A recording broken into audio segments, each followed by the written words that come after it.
Students, आज हम लोग इस वीडियो में, इस लेक्चर में हम लोग क्या डिस्कस करने वाले हैं।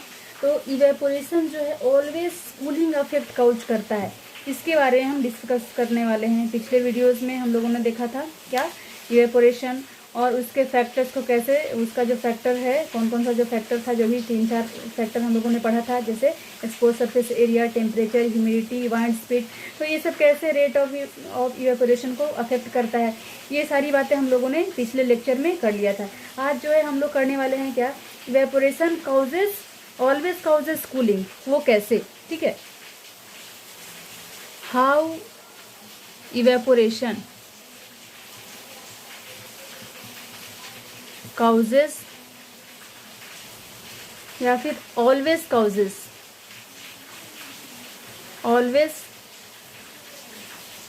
काउजेस कूलिंग, ये कैसे होता है। तो देख लीजिए क्या होता है कि देखिए, जब भी इवेपोरेशन होता है वो क्या होता है, मान लीजिए कि यहाँ से इवेपोरेशन हो रहा है, ठीक है, इस सरफेस से इवेपोरेशन हो रहा है।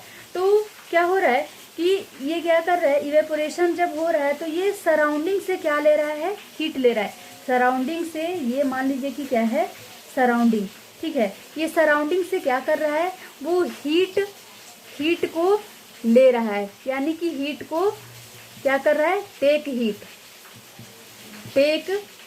हीट फ्रॉम क्या, सराउंडिंग से जब हीट ले रहा है तो क्या होगा, सराउंडिंग का हीट कम जाएगा। जैसे ही सराउंडिंग से ये हीट लेगा, क्योंकि इवेपोरेशन के लिए क्या चाहिए, टेम्परेचर तो चाहिए ही, ठीक है, कोई भी टेम्परेचर पे ये हो जाता है।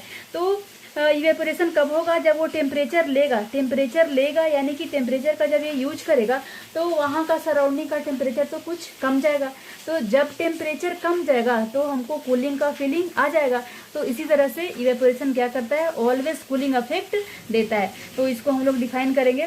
बस मसला इसका यही था, कंसेप्ट इसमें यही है कि ये इवेपोरेशन में क्या होता है, ये क्या करता है कि सराउंडिंग से हीट को लेता है। सराउंडिंग का जब हीट लेगा तो सराउंडिंग में जो क्या होगा, हीट इसका कम जाएगा और कूलिंग इफेक्ट, जैसे ही हीट कम होगा, जैसे ही टेम्परेचर को घटाते हैं तो क्या हमको ठंड महसूस होती है। तो जैसे ही सराउंडिंग का हीट कम जाएगा और ये कूलिंग इफेक्ट शो करने लगेगा, ठीक है। इसको लिख लेते हैं हम लोग। The cooling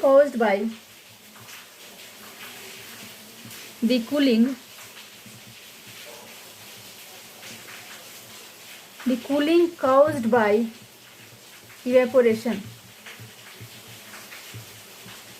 The cooling caused by evaporation is based on the fact that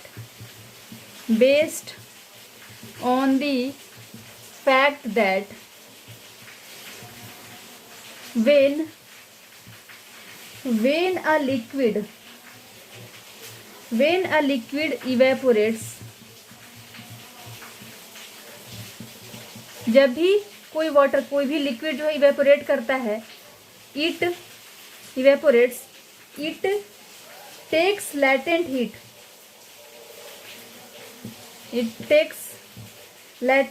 या simply you can say heat. It takes heat from the surroundings,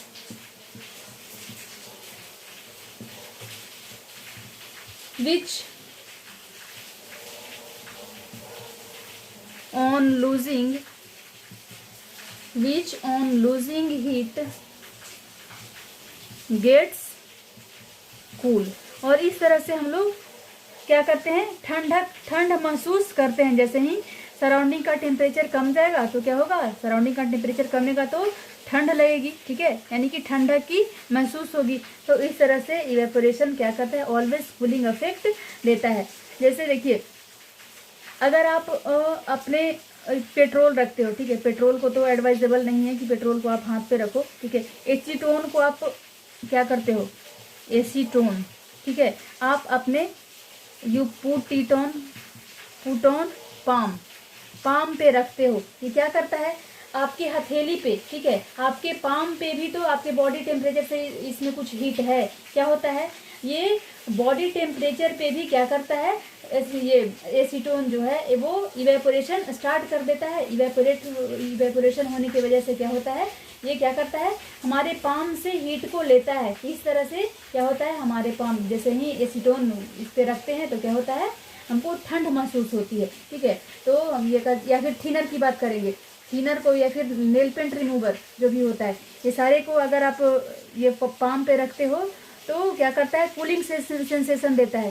cooling sensation क्यों देता है, क्योंकि जैसे ही आप इसको पाम पे रखते हो ये बॉडी टेम्परेचर को लेकर इवेपोरेट कर जाता है, और जैसे ही बॉडी से टेम्परेचर मतलब कम होता है, ठीक है, वो हीट लिया, अगर पाम पे रखे तो बॉडी का हीट ये लिया तो यहाँ का टेम्परेचर तो कम गया, तो टेम्परेचर जैसे ही कमता है वो हमको ठंडक महसूस होती है। इस तरह से इवेपोरेशन जो है हमेशा कूलिंग इफेक्ट शो करता है। ठीक है, तो पुट ऑन पाम क्या होता है, ये इट फील देता है, कैसा, फील कूल, आप कूल महसूस करते हो। ठीक है, तो इस तरह से, और जैसे भी एग्जांपल लेंगे, स्पिरिट से भी क्या होता है, कूलिंग सेंसेशन देता है, उसको अगर रखते हो आप तो। थिनर नेल पेंट रिमूवर, ये सबको अगर आप पाम पे रखते हो तो सबके सब क्या देगा, सबका सब क्या देगा, आपको कूलिंग सेंसेशन देगा। कूलिंग सेंसेशन क्यों देगा, क्योंकि आपके पाम से वो हीट लेकर क्या करेगा, इवेपोरेट कर जाएगा, और जैसे ही आपके पाम से वो हीट लेगा तो आपके पाम का उस सरफेस पे तो ये हीट कम जाएगा और आपको कूलिंग सेंसेशन मिलेगा। ठीक है, अब जो है एक और टॉपिक बच गया है इसमें, डिफ्यूज़न। इसको हम लोग नहीं डिस्कस किए थे, वो भी कर लेते हैं, और इसके बाद ये टॉपिक ख़त्म हो जाएगा आपका। इसके बाद नेक्स्ट लेक्चर में हम सारा जो है वो क्वेश्चन को डिस्कस कर लेंगे। ठीक है, डिफ्यूज़न क्या होता है, डिफ्यूज़न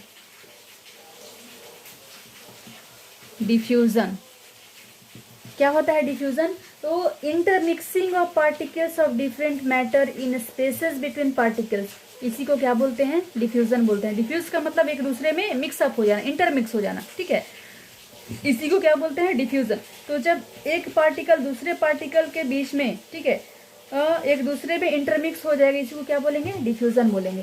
तो intermixing of particles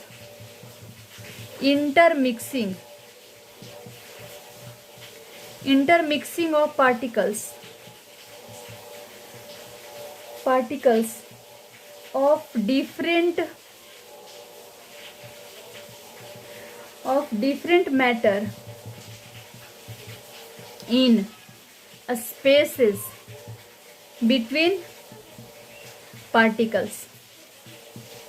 in spaces between particles is called diffusion. इसी को क्या बोलते हैं, डिफ्यूज़न बोलते हैं। क्या होता है, intermixing of particles of different matter in spaces between particles. फिर से स्पेस की बात आ रही, जैसे एक दूसरे में कब मिलेगा, कोई भी पार्टिकल्स जो है, कोई भी मैटर का पार्टिकल एक दूसरे में कब मिलेगा, जब उसको स्पेस मिलेगा एक दूसरे में इंटरमिक्स होने का, तभी। तो देख ले आप, जब पैकिंग देखे हो सॉलिड, लिक्विड और गैस की, सॉलिड के ब्लॉक में कैसी पार्टिकल्स की पैकिंग होती है, लिक्विड में कैसी पैकिंग होती है, और गैसेस में कैसे पैकिंग होती है। तो आप देखे होंगे कि सॉलिड में जो है बिल्कुल स्पेस नहीं होता है, नेग्लिजिबल होता है। वही हम लिक्विड की बात करेंगे तो कंपेरेबली उससे ज़्यादा स्पेस इसमें प्रेजेंट होता है। वही गैस की बात करेंगे तो सबसे ज़्यादा इसमें स्पेस होता है। तो रेट ऑफ डिफ्यूजन किसमें होगा, इंटरमिक्स होने के लिए क्या चाहिए, स्पेस चाहिए। एक दूसरे में मिलने के लिए क्या चाहिए, हमको स्पेस होना चाहिए। ठीक है, तो अगर स्पेस प्रेजेंट नहीं है तो क्या होगा, इंटरमिक्सिंग होगा, नहीं होगा। अगर स्पेस ज़्यादा प्रेजेंट है तो इंटरमिक्सिंग का रेट क्या होगा, ज़्यादा होगा। अगर स्पेस कम प्रेजेंट है तो रेट ऑफ डिफ्यूजन क्या करेगा, स्लो हो जाएगा। ठीक है, तो इस तरह से आप सॉलिड, कोई भी जो है सॉलिड प्लस सॉलिड में क्या होगा, रेट ऑफ डिफ्यूजन कैसे वेरी करता है, रेट ऑफ डिफ्यूजन कैसे वेरी कर रहा है। सॉलिड और सॉलिड में क्या होगा, जैसे गैस और गैस की पहले बात करते हैं। Gas plus gas, gas plus gas में, क्योंकि गैस में क्या होता है आपको पहले ही बता चुके हैं कि गैस में इस तरह से अरेंजमेंट होता है, बॉल बिल्कुल जो है इसका इसके पार्टिकल्स जो हैं दूर दूर पे प्रेजेंट होते हैं। फोर्स ऑफ अट्रैक्शन क्या होता है, फिर से बता दे रहे हैं। फोर्स ऑफ अट्रैक्शन इसमें मिनिमम होता है। एक पार्टिकल दूसरे पार्टिकल को बिल्कुल क्या होता है, मतलब दोनों के बीच में बॉन्ड जो होता है बिल्कुल कमज़ोर होता है, ठीक है। तो और इंटरमोलिकुलर स्पेस, इसमें स्पेस बिल्कुल ज़्यादा प्रेजेंट होता है, तो इसमें इंटरमिक्सिंग बहुत इजीली होता है। तो रेट ऑफ डिफ्यूजन क्या होगा, गैस और गैस में अगर दो मैटर है, एक गैस है दूसरा भी मैटर क्या है, गैस है, तो इन दोनों के बीच में क्या होगा, रेट ऑफ डिफ्यूजन ये सबसे ज़्यादा होगा। वही लिक्विड और लिक्विड का इससे कंपेरेबली कम होगा, क्योंकि इसका पार्टिकल थोड़ा क्या होता है, गैस के बनस्पत गैस के कंपेयर में क्या होता है, थोड़ा पार्टिकल इसमें मतलब कि करीब करीब होता है गैस के पार्टिकल से, ठीक है। और वही जब हम बात करेंगे सॉलिड और सॉलिड, सॉलिड प्लस सॉलिड क्या होता है, सॉलिड और सॉलिड के बीच में डिफ्यूजन क्या होता है, गैस और लिक्विड और लिक्विड के बनस्पत थोड़ा कम होता है। वही जब हम बात करेंगे गैस प्लस लिक्विड, तो इसका भी रेट क्या होता है, इससे भी कम होता है, ठीक है। तो इस तरह से रेट जो है वो वेरी करता है, किसका, रेट ऑफ डिफ्यूज़न का, gas plus gas, liquid plus liquid और सॉलिड प्लस सॉलिड, उसके बाद गैस प्लस लिक्विड के बीच में, ठीक है। आज जो है अब ये टॉपिक यहीं पे ख़त्म होता है, फिनिश। Thank you.